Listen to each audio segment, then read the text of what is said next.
Welcome, everybody.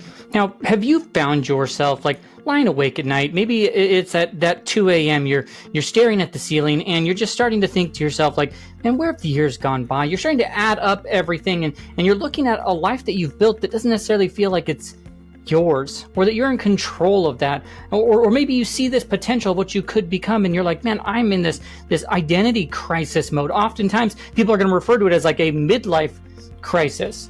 But in reality, that midlife crisis is actually more of like a midlife awakening that you could be using to your advantage. Now, I know as a parent, an entrepreneur, or someone who's working away in maybe a large organization, 9-to-5 job, a corporate job, whatever that may be, that those type of feelings come over time, especially as you start to get a little bit older. You get to those late 30s, into your 40s, your 50s, you start to find those moments that you think that to yourself. Now, once again, it is not a midlife crisis. I don't believe in those. I believe that you are discovering a more authentic version of yourself that you're ready to step into. And so today, I want to talk about that. Let's talk about what that midlife, non-crisis, uncrisis is, and that there's 3 questions that I've learned over the years that you ask when you feel like you've wasted your potential, that helps you to identify the direction you're going to go moving forward. This will have an amazing impact on your life.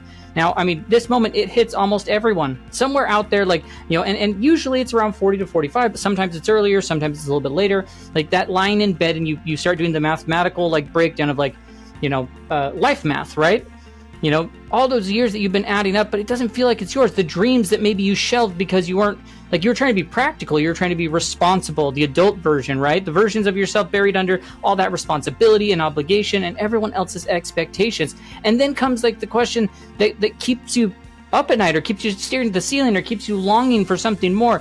Is this all that there is? Have I wasted the best years of my life? And I get that. I've been there. I've had the house, the job, the family, the checklist complete, and underneath it all, if you looked at it out on the outside, you'd be like, man, things are going really good. You're being the reliable one, the one for those who need you, stuff like that. But inside, I was drained. I felt empty. I felt like a shadow of a version of myself. I found myself in a sea of cubicles living that life. And somewhere in all of this, proving that I could show up as the person I need to show up, I lost track of who I was in that. The late night ache, it's going to whisper man, what could I have been if I'd, been, brave enough to try this thing, if I would have done that thing, if I would have made this choice, not that choice. I know I personally, I dismiss the moments I had coming to me. These were proof, these things were all proof that I failed because I didn't make the decisions at the right time. I thought that it was too late to become the person I was meant to be, but here's what changed. Here's what changes for me, what changed for me, and what has changed for so many other individuals. Once again, it's not a crisis. It is truly a wake-up call. The restless feeling, it's not regret. It is your gifts, your superpowers. They're banging on the door, right? They're demanding, you need to use us now. You are more prepared now to make a greater impact in people's lives than ever in your life before, because you are the only person with your combination of gifts, superpowers, and experiences, which means you are the only person who can make the very specific impact that you can make in people's lives. And the sooner you wake up to that fact, the more impact you can make and the more fulfilled of a life you're going to be living. The question of is that all there is? This all there is? It's not proof of failure. It's proof your family, your friends, everyone's ready for you to stop performing. Performance mode is so exhausting. Everyone's ready for you to start being more authentically you, using your gifts and superpowers. So, people call these things midlife crisis, it's the awakening. The first half of your life is about becoming and building, improving, and meeting expectations. The second half is about being authentically you. Your gifts, your value, finally living from your authentic self. That's why people can just live in the Hawaiian shirts that they want to live in. They're comfortable in their bodies. You see those people when they've realized that moment where they're man, I'm just who I am and I'm going to live as who I am. And they show up better. They bring their gifts and superpowers to situations better. It shows up in so many ways. And there's tons of data. There's science and such that backs this up. People who treat that midlife time as the realignment, not a meltdown, they always report higher life satisfaction, and also those so-called wasted years weren't wasted at all. They were preparation. Every challenge, the role, every skill that you've built, every setback and road bump and win and failure, everything in between has been shaping your gifts. And the research is clear. Your brain's capacity for wisdom and creativity and emotional clarity actually peak in the middle of your life, not in your 20s, not in your 30s. And so today we're going to do this idea of this midlife, like non-crisis, uncrisis, so you can see how like the restlessness is really readiness. It's readying you for what's next. You haven't wasted any potential here. You know, we're gonna walk through these 3 questions like that take you past this, like, is that all there is, to the like, oh, this is just the beginning and here we go. Now, normally I do this at the top of the video, totally forgot to. If you're new to the channel, welcome to the Giver Method channel. My name is Jake. So glad you're able to join me. If you're back for another video, welcome back. Super excited that you're here. Now, I'm going to ask questions that hopefully ground that tie back to what we've been talking about. Because what I like to do is I like to tee up the topic, give you a bunch of data up front, and then I'm going to invite you to stick around for the 3 very specific questions and exercises you can walk yourself through that help to unlock this for yourself if you've got the time to stick around. Cool?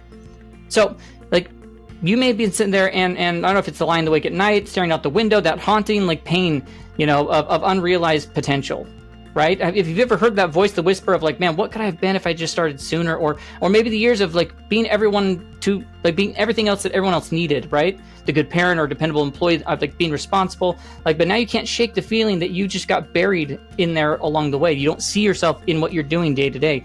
Or maybe you've built the comfortable life that secretly feels like you're in a cage. Like you've done everything right, yet like it doesn't feel right. And if that's any of that hits close to home, like you have to know this. You haven't missed your window in any sort of way. You haven't missed the best years of your life, and you're not behind in any sort of way. You're just hearing your authentic self getting louder, and all that noise like that you've been living, it's like being like, hey, your gifts, your superpowers are ready to break out and make a greater impact if you're just willing to listen. You know, the crisis you feel, once again, that's the gifts. They're demanding to be used. The restlessness is the readiness. The late night question, like you're not at any sort of an ending. You're at the start of the second act, which is where most shows get really, really good. Now, the thing is, like, the average age for like any sort of successful, like if you're trying to start a business, you're an entrepreneur or anything like that, like the average age of successful founders, like it's not 25, years old. It's 45. It's people over 50. Like people over 50, they're twice as likely to create lasting success at that point. And so like those so-called like lost years were actually years of your gifts forming you in the fire. Like you had that spark hidden down inside you, and like now that's ready to really like kindle and really start to heat up. Like you've been collecting the wisdom and resilience and pattern recognition that your younger self would have never noticed. It's not too late. This is the right time.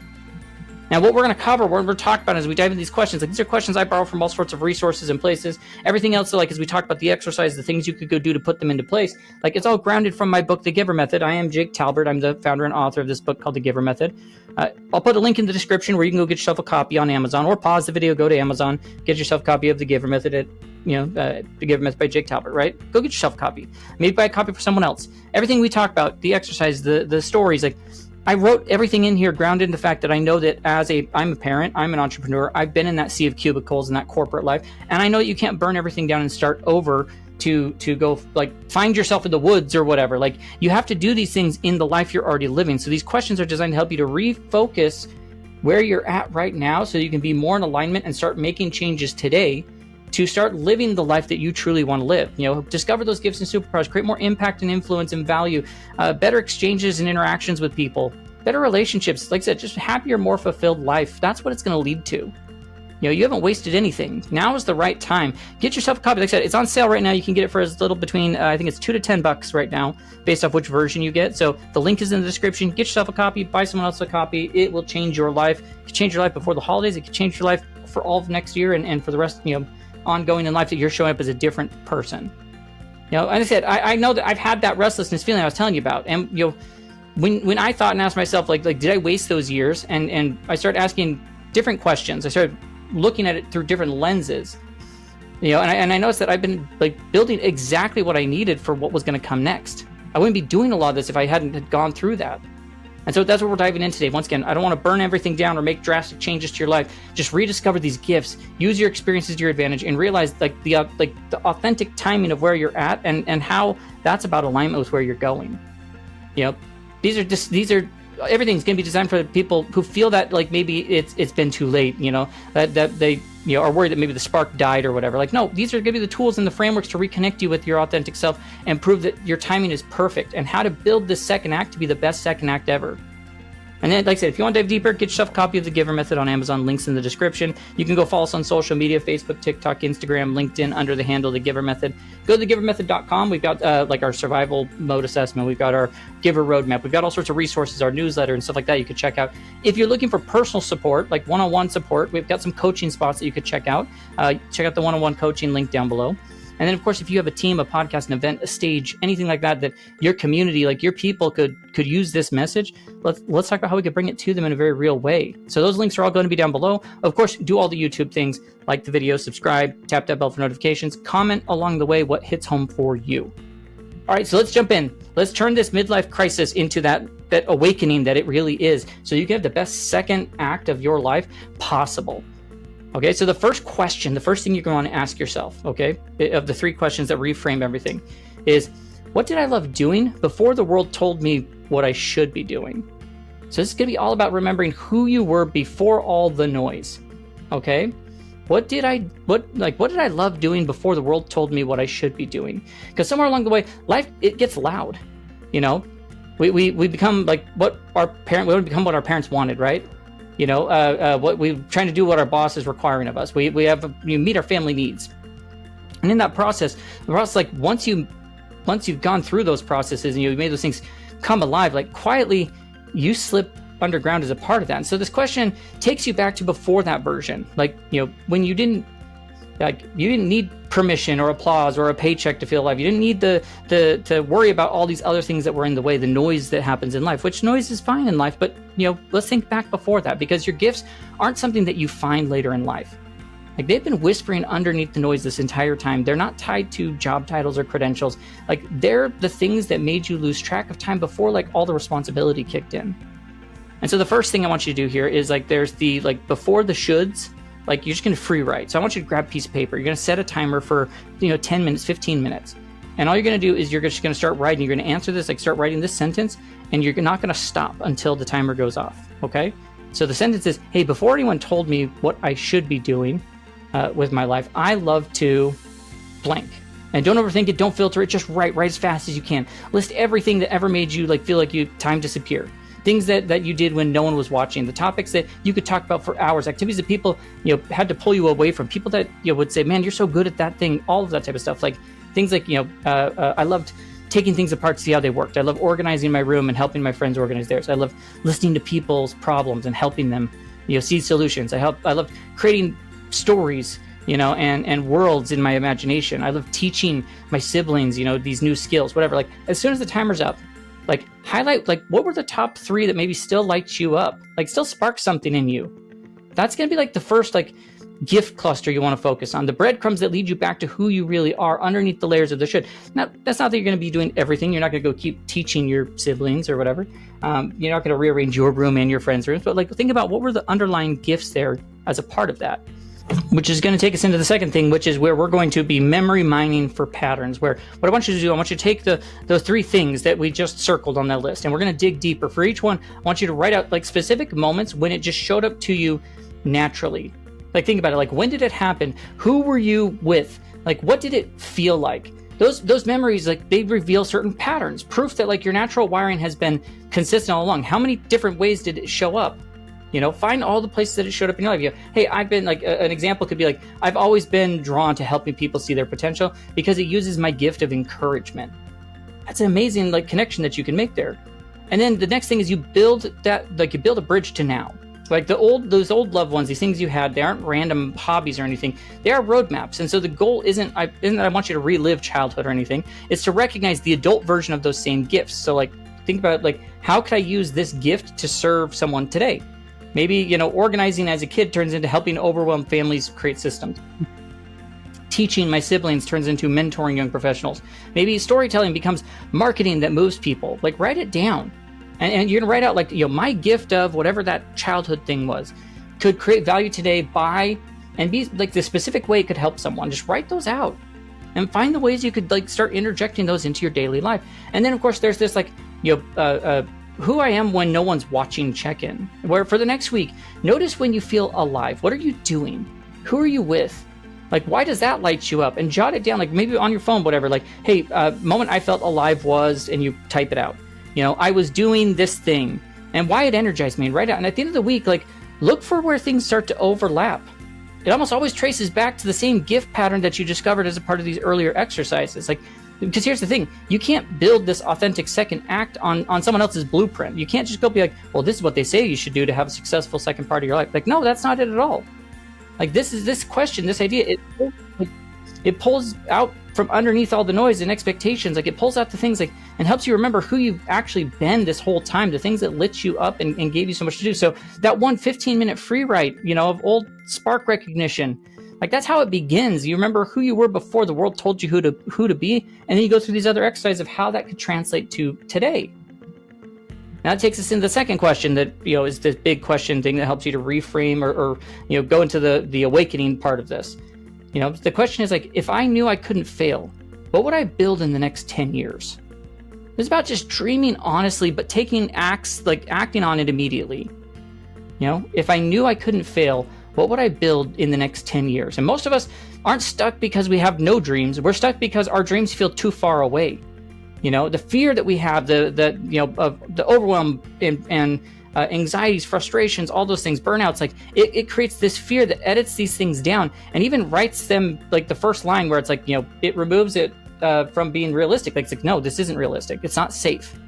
But the truth about what you built, like, what if fear wasn't running the show? Like, if you just move the fear past it and you could just, like, shrink the distance, like that big version, like the big vision of what you wanted to do, like that 10-year, like, what if it, like, what's the tiny starter? And that the combination of those two things is where momentum lives. So, like, the first thing I want you to do is, like, the idea of, like, okay, if I can't fail, like, what's the 10-year, like, build? What would I build? You grab a piece of paper and you're just like, man, the things I would build if I couldn't fail, and be realistic. Like, we're not talking insane things, but, like, what would it be? Who would I help? And be very specific. Real people, real pain. Parents who feel disconnected from their genes. First-time founders drowning for advice. People in their 40s stuck in the wrong career, whatever. Like, and then, well, what problem would I solve? And name, like, what's the transformation? A conversation framework that actually rebuilds trust. A simple step-by-step startup roadmap. A path to pivot careers without blowing up your finances. And then the third question is, like, well, what's the smallest version of that launch that I could do in the next 7 days? Like, not 7 months, not 7 years. Like, what could you do in the next 7 days? Well, one conversation with a struggling parent. I could do that in the next 7 days. Like, the one-page guide that you could send to 3 founders, or the 20-minute coffee chat with someone exploring a pivot. Like, the 7-day starter is, like, the first, like, real engagement this week. Like, not someday, I'm doing something about it now. It takes that 10-year version, the big vision, the thing that you want to create, and it starts making those things happen in real time without overloading your life or overwhelming you or having to change everything about you. And then the second thing here is to look for a service rewrite. Like, turn the dream of what you're trying to do outward. If you notice, a lot of it is focused on that, how you give back. Like, don't think about what it'd do for yourself. Think about what you would create for others, because your purpose isn't just about feeling fulfilled. It's about the value that you can create in the world. Like, your gifts aren't meant to stay inside you. They're meant to be given away. You are the only person with your combination of gifts, superpowers, and experiences. And like I said, I've said this so many times before, the sooner you realize that, the people are waiting for you to make the impact in their lives. Like, purpose gets clearer. Like, the impact you can make gets clearer when you serve, like, when you're serving someone beyond yourself. And so you want to rewrite your vision that you have. Like, in 10 years, like, if I couldn't fail, I would have helped X number of these types of people with this type of change. Like, in 10 years, if I couldn't fail, I would be helping parents to have better connections with their children by going through and having deep conversations. And here's the specific thing I would do. Like, here's an example where I could fill it in. If in 10 years, like, I will have helped, we'll say 1,000 burned out dads reconnect with their purpose and their family by creating a simple roadmap that proves that their wasted years were preparation. That shift from, like, a self-focus to a service-focus turns restlessness into a mission, something you can want to go and attack. It gets you excited, And then what you want to do is, like, I refer to this as, like, you backcast it to this week. So it becomes unavoidable. Once again, work backwards, the big vision. Like, once again, what's my 7-day move? You have to put it on a calendar, otherwise it doesn't exist. So it's like, right, if you write it out, the 10-year vision is this big thing. The 7-day version, like, what was my immediate action, day and time I'm going to do it, and a specific block of time. And then you screenshot that calendar block. You set it as, like, your phone wallpaper. So that way, like, every time you have to unlock your phone, there's this nudge. Like, you're not just relying on willpower. You're designing an environment that's going to help you to follow through. And then think about it this way. There's the no fail permission, where you read this sort of a thing out loud, okay? Like, I give myself permission to try this without knowing if it's going to work. Like, if failure, like, weren't possible, like, I'd do it. You know, so for this one small step, I'm acting as if failure isn't one of the things on the table. And just read that. Like, you're going to read that out loud. Like, you're training your brain to, like, that, you know, the only, like, fail is not attempting to do anything. That's the failure, is not taking any action. You know, playing small, like, is what creates, like, the wasted potential feeling. You know, this sort of a thing, this question we're talking about here, it lets you name what you actually want, and then proves that the distance is crossable with one honest and tiny step at a time. You know, the little things, as you do that, you're going to be gathering data, you know, of who you are. You're building the thing, you know, instead of just thinking about it.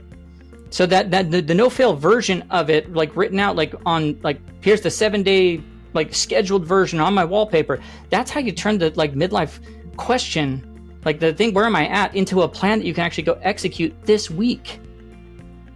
And then the third question that helps us to reframe the midlife crisis and lead towards this awakening, towards the second chapter of our lives.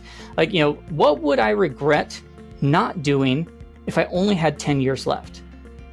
You know, so we're turning this, like, what if I don't, to the, like, I'm doing it now. And it's a gut check. Like I said, ask yourself the question, what would I regret not doing if I only had 10 years left? You know, it's confronting, but, like, that's the point. Like, it's gonna feel like you're attacking yourself. Regret gets a bad reputation, but when you use it right, it's one of the most powerful compasses that you're ever gonna have. Most people let regret weigh them down. You know, it weighs them down versus thinking about what they've already done. So let's flip that back. You know, you're not looking back, you're looking ahead. You're asking, like, okay, well, what would the future be like? What would the future me be, like, devastated if I didn't go try this thing? Because the truth is, most midlife restlessness isn't about what you've done already. It's about, like, what you still have left undone. And the question turns the fuel in the fear into fuel. So here's what I want you to do. There's the 10 years from now projection, where I want you to close your eyes for a second and picture, like, yourself, you know, 10 years older, sitting back in your chair and looking at this exact point in your life and asking, like, did I do it? Did I take the risk? Did I go for that thing? And be brutally specific, not vague, like, I wish I was braver, right? Like, that's not what it's like. You know, we want the kind of, like, we want the ones that actually are going to move things forward, because that sort of thing doesn't. Write down the one thing you'd regret most if you hadn't tried it. Like, I would regret never writing that children's book I've been thinking about for 15 years. I would regret not having at least one honest conversation with my dad about how I really felt before he's gone. I would regret never trying to start that side business and helping people organize their finances. I'd regret not teaching my kids what I've learned about resilience through my own failure. I would regret staying in this role that drains me when I know I'm capable of creating something more meaningful. Like, write down the one thing you would regret the most if you didn't attempt it. It's not just a dream. Like, it's your assignment. It's like, that's your soul's demanding you to be like, man, you got to go do this before it's too late.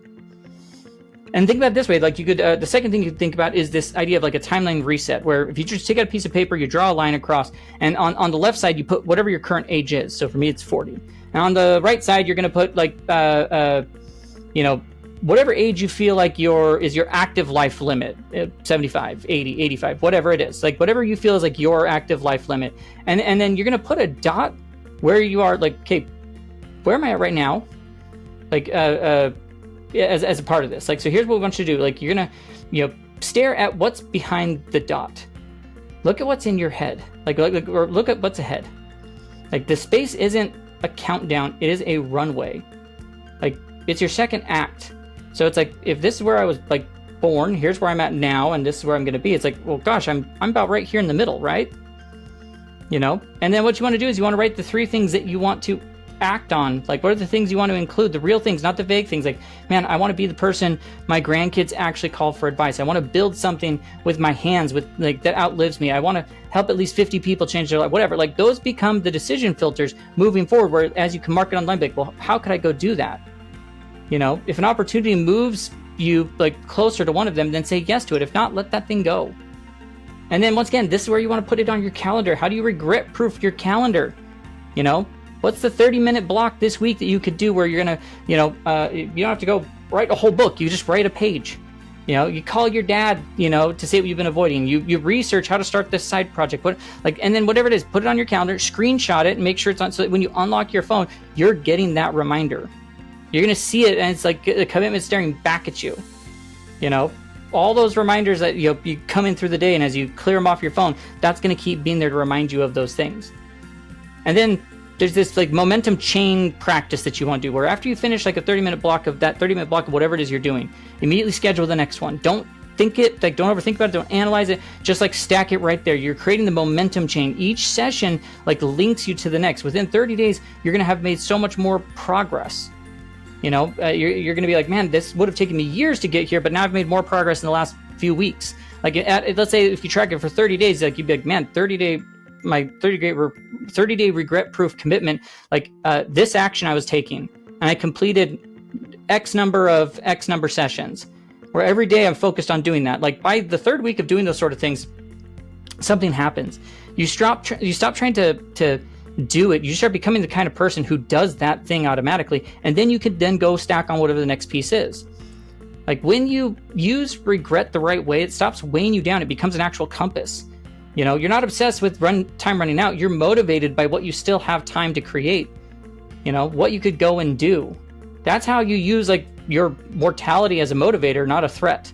Like one clear regret like named, and then one 30-minute block scheduled and completed. That's all it takes to shift from like the, hey, I wish I had, to like, man, I'm so glad I did that thing. And so like that's where this awakening starts. It starts right here.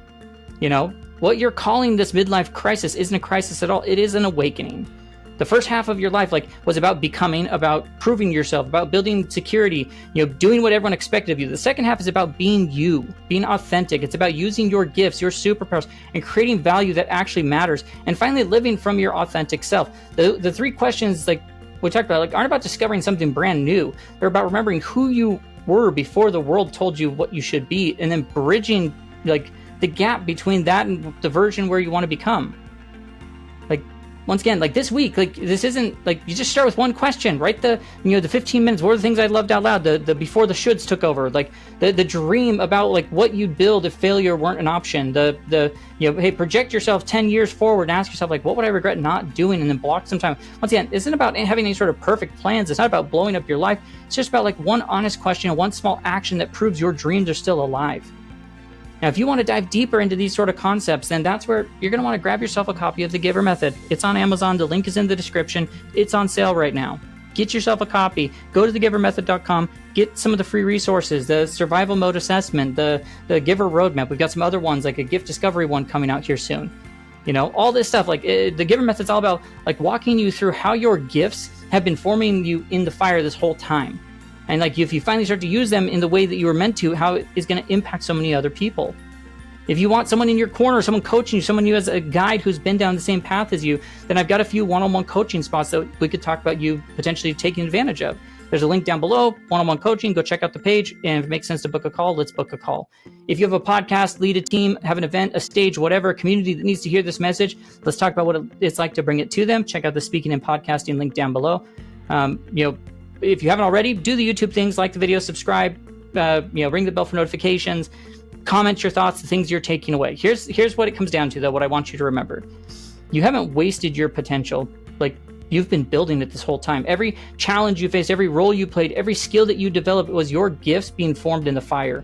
And this like sort of a restlessness feeling that you're feeling, like it's not regret, it's a readiness. The late night questions of like, is that all there is, isn't proof that you failed. It's proof that you're finally ready to stop performing and start being really who you are.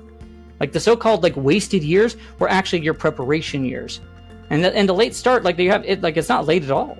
It's perfectly timed for the impact that only you can make behind your unique blend of wisdom and resilience, hard-won perspectives, gifts, superpowers. So once again, the first half of your life was about like proving. The second half is about giving. The first half was about becoming. The second half is about being who you were meant to be now.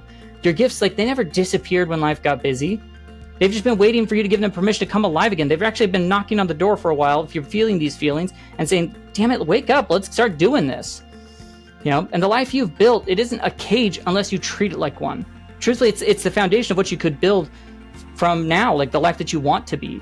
And the 3 questions we talked about, the 30 minutes, the one small action this week, those sort of things, like that's how the awakening begins. Not perfectly, not dramatically, but just being honest with yourself, because this midlife crisis isn't an ending, it's your calling. The restlessness is the readiness. The doubt is your authentic self getting louder than the noise that's going on around you. So answer those questions. Take the first step and build like your second act to be the best ever. There are people waiting for you to start doing that. It's not too late. You're right on time. This is the perfect time for you to go do it. And the universe will always reward you when you do that and you give in the service of others. So hopefully you're able to take some stuff away from that. Check out the other videos on the channel. Check out thegivermethod.com, and hopefully we'll catch you in one of our upcoming videos. Have a great rest of your day.